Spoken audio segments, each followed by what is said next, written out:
Alam niyo ba na sa Panginoon sa Biblia, ang mga totoong pinagpapala ng Diyos, hindi yung mga mayayaman sa material na bagay. Alam niyo kung sino? Yung mga taong nakikinig ng salita ng Diyos at ipinapabuhay ang salita ng Diyos. May tanong po ako sa inyo bago ko pa ipapray yung Biblia at saka yung ulam ninyo. Sino po dito ang gustong baguhin ng Diyos ang kanyang buhay? Praise God! Sino dito ang kaya niyang baguhin ang kanyang buhay? Kaya niyong baguhin yung mga sarili ninyo? Kaya niyo? Ito po yung katotohanan, mga kaibigan. Hindi natin kayang baguhin ang ating mga sarili. Hindi natin kayang baguhin, alisin yung mga masasamang bisyo natin kung sa sarili lang natin kakayahan. Alam niyo ba kung paano mababago yung buhay ng isang tao? Alam niyo kung paano? Kapag nakipag-isa na siya kay Kristo. May babasahin po ako sa inyo. Sabi po dito sa pangalawang Korinto, chapter 5, verse 17. Pakinggan niyo po itong mabuti ha.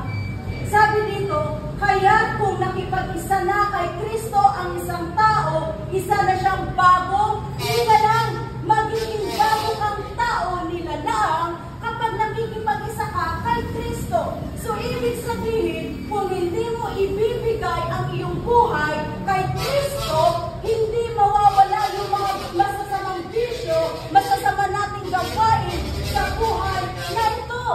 Maliban na lang kung isusuko natin sa Diyos ang ating mga buhay. Tsaka lang tayo magkakaroon ng bagong buhay. Tsaka lang maaalis yung mga masasama nating ginagawa. At sabi dito, ituloy ko po, wala na ang dati niyang pagkatao sapagkat ito'y napalitan na ng bago. Alam niyo po ba na sayang ang isang buhay na wala kay Kristo? Alam niyo po, nakakalungkot po kasi yung sa edad po ninyo, may mga bata pa nakikita dito na ganito na po yung kalagayan. Alam niyo po, sa totoo lang, hindi ito ang plano ng Diyos sa inyo.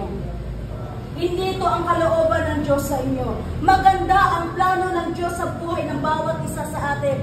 Subalit, bakit ba napapahamak tayo? Kasi nga, hindi natin ipinapagamit sa Diyos ang ating mga buhay. Ito po mga kaibigan, tandaan niyo po, dalawa lang ang pwedeng gumamit ng buhay natin. Either ang Diyos or ang dyablo. Ngayon, ayon sa Biblia, ayon sa salita ng Diyos, ang trabaho ng dyablo ay pumatay, manira at mangwasak. Ang mga taong wala sa Diyos, sinisira ng dyablo yung kanilang mga buhay. At yun ang gustong wasakin ng Diyos. Dahil hindi yun ang plano ng Diyos sa buhay ng bawat isa sa atin dito. Kaya napapahamak tayo dahil hindi tayo kumikilala sa Diyos. Mapapabuti lang tayo kapag naglingkod na tayo sa Diyos. Alam niyo po, mahal po kayo ng Panginoon. Kasi kung hindi kayo mahal ng Diyos, hindi mapapadala ang Diyos dito ng mga tao magbabahagi sa inyo ng salita niya. Mahal po kayo ng Diyos. Naranasan niyo na po yung buhay na wala sa Panginoon. Kung ipapahintulot ng Diyos na makalaya kayo rito, magbalik po kayo sa Panginoon. Bumalik kayo sa Panginoon. Nakikita niyo yung diferensya. Alam niyo po yung asawa ko si Pastor Jerry, hindi niya po nasabi sa inyo kanina, nangulungan din po siya dati. Dati rin po siyang drug addict. Dati rin siyang basagulero. Dati siyang magpisyo, sugaron. Siguro yung mga vision ninyo, yun ang vision niya dati noong wala pa siya sa Panginoon. Alam niyo kung kailan lang nabago yung buhay niya? Kung kailan lang nagkaroon ng direksyon yung buhay niya? Noong naglingkod na siya sa Panginoon. Alam niyo, hindi mapahuli ang lahat. May plano ang Diyos sa buhay ng bawat isa sa inyo. At may purpose ang Diyos kung bakit narinig ninyo ngayon ang kanyang mga mensahe. Mga kaibigan, magpagamit na tayo sa Panginoon. Huwag na natin hahayaan na sirain ng dyablo yung mga buhay natin. Kasi pag nasira yung buhay natin, pati pamilya natin nasisira, naapektuhan. Tama po ba? O, pag nakalaya po kayo dito, loobin ng Panginoon, tulungan kayo ng Diyos. Huwag na kayo bumalik sa dati ng buhay. Huwag nyo na pong pangarapin na bumalik sa loob ng kulungan. O sa kahit na anong kulungan, huwag nyo nang pangarapin. magbalik loob kayo sa Panginoon, ipagamit niyo yung buhay niyo sa Panginoon, dahil hindi po kayo pababayaan ng Panginoon. Amen?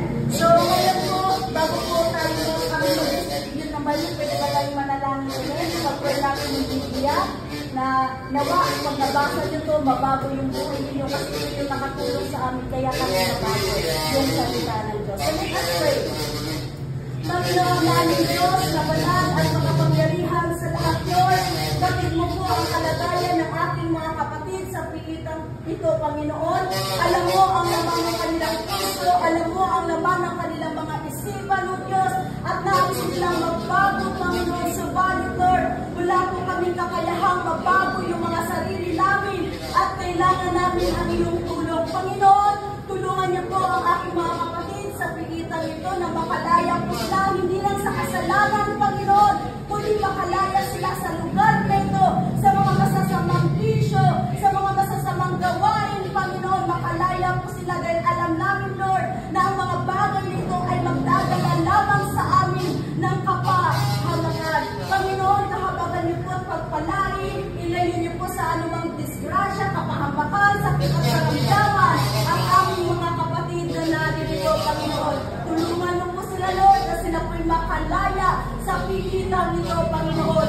Yung mga nawawala ng pag-asa, Lord, ay alisin mo yung mga negatibong kaisipan, yung depresyon, yung anxiety, Lord. Alisin mo ang mga bagay na ito, Panginoon. Bagkos, Panginoon, palitan mo po ng pagtitiwala at pananampalataya ang mga nasa isipan ng bawat isang naririto. Pagpalain niyo rin po, Lord, ang iyong mga salita, ang Biblia, na ipapamigay po namin, Lord, sa aming mga kapatid na image, na ito po'y magdala ng pagbabago sa kanilang mga buhay. Magdala ito ng kapangyarihan, Lord, sa buhay ng bawat isang naririto. Ganun yung Panginoon, yung pagkain, yung ulam na ibibigay niyo po sa kanila. I-bless po po ito na magiging kalakasan po nila ito physically. Sa iyo ko po'y pinagkakatiwala, aming Diyos, ang buhay ng bawat isang naririto.